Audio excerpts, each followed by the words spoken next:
20장 여호와께서 여호수아에게 말씀하여 이르시되 이스라엘 자손에게 말하여 이르기를 내가 모세를 통하여 너희에게 말한 도피성들을 너희를 위해 정하여 부지 중에 실수로 사람을 죽인 자를 그리로 도망하게 하라. 이는 너희를 위해 피의 보복자를 피할 곳이니라.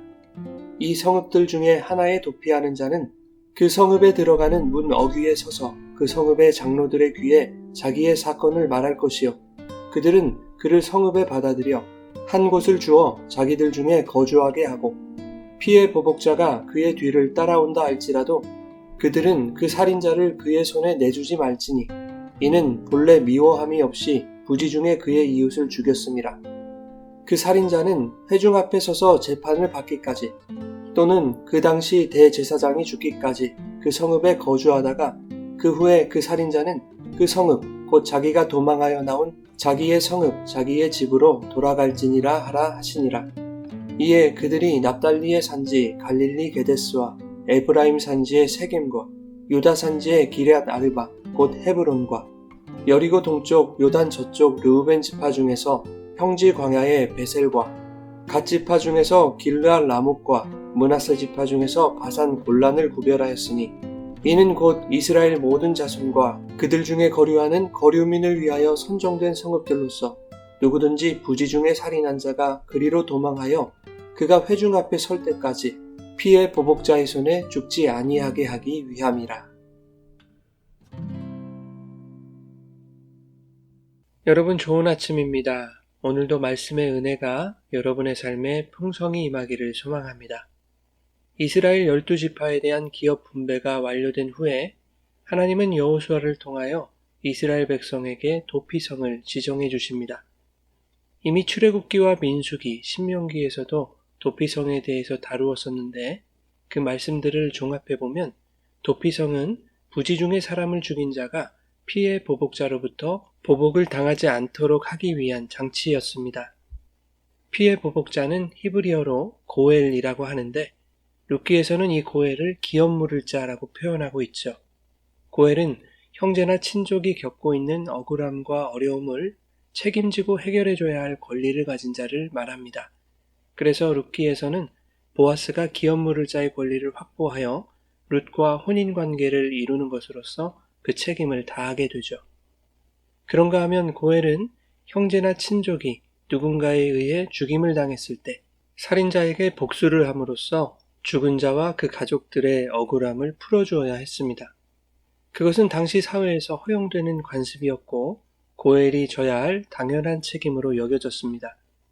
오히려 고엘의 책임을 다하지 않는 것이 그 집안의 수치가 될 정도로 고엘의 역할은 중요했습니다. 하지만 피의 보복이라는 것은 사건의 온전한 해결책이 되지 못하는 것이죠. 살해당한 자의 고엘에 의하여 피의 보복이 꼬리에 꼬리를 물 것이기 때문입니다. 억울함을 풀어주기 위한 보복이 아니라 끝도 없는 또 다른 보복을 낳게 되는 것이죠. 이러한 피의 보복은 고대 중동 세계에서 두루 통용되었던 함무라비 법의 영향을 받은 것입니다. 함무라비 법전의 기본 정신은 렉스 탈리오니스라고 하는 동해보복 또는 동태복수에 기초하고 있습니다. 동태복수법은 가해자에게 피해자와 그의 가족이 그들이 당한 동일한 방식으로 혹은 그에 상응하는 방식으로 응징하고 보상을 요구하는 것을 말합니다. 소위 눈에는 눈, 이에는 이로 알려진 것이 동태복수법이죠. 하나님은 이러한 고대 중동의 관습으로부터 피의 보복이라는 악순환을 막기 위해 도피성이라는 제도를 정하신 것입니다. 본문 9절에는 도피성의 기능을 잘 요약해주고 있죠.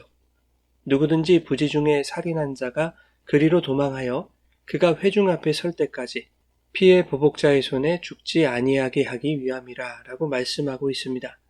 사실 모세의 율법도 사람을 죽인 자에 대해서는 사형에 처할 것을 명령합니다. 당시 중동 지역의 동해보복법과 별반 다르지 않은 것으로 보입니다.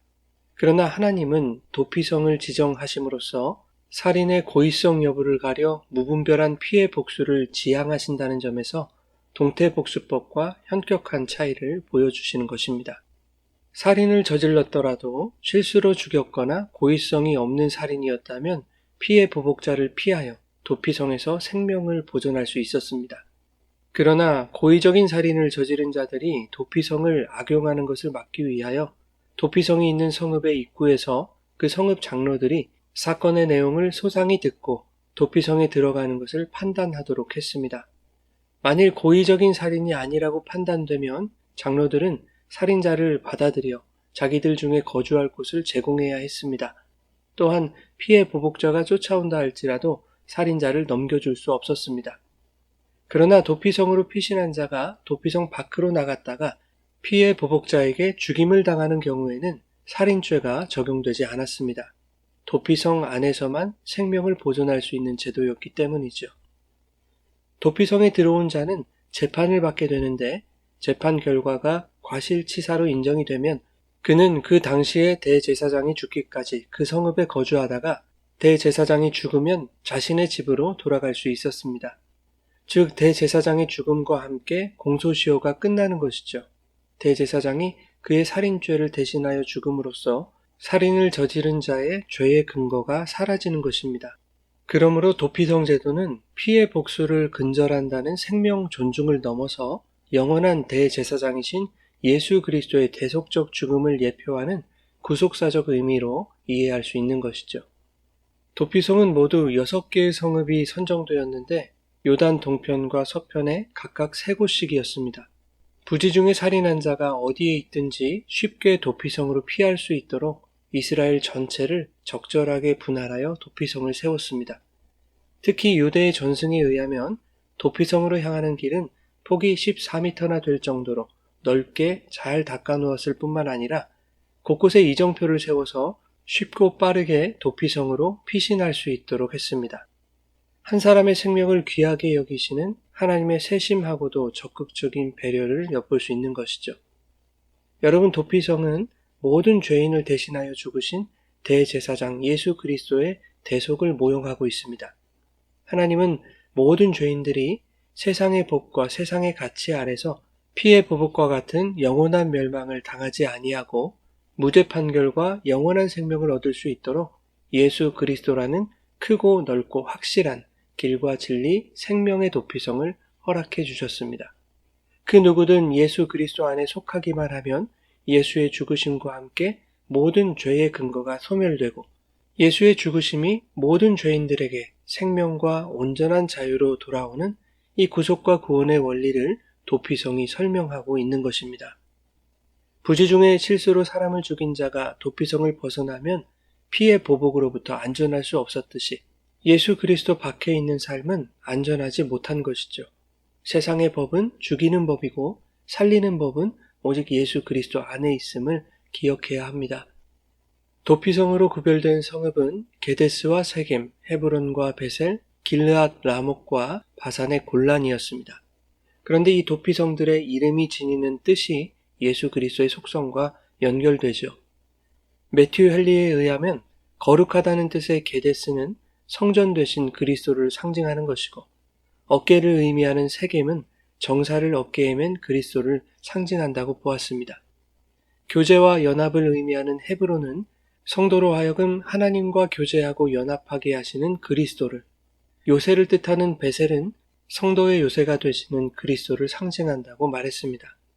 높은 곳을 의미하는 길르앗 라못은 장차 성도를 높은 하늘에 앉히실 그리스도를 상징하고 기쁨을 뜻하는 골란은 성도들에게 기쁨을 주시는 그리스도를 상징한다고 말했습니다. 사랑하는 여러분, 주님은 우리의 도피성이십니다. 우리의 도피성이시요 피할 바위이신 예수 그리스도 안으로 숨을 때에 자신의 어깨에 우리의 죄를 짊어지심으로 우리를 거룩한 백성으로 삼아주신 주님께서 우리의 든든한 요새가 되어주심으로 세상의 멸망의 법으로부터 성도를 안전하게 지켜주실 것입니다.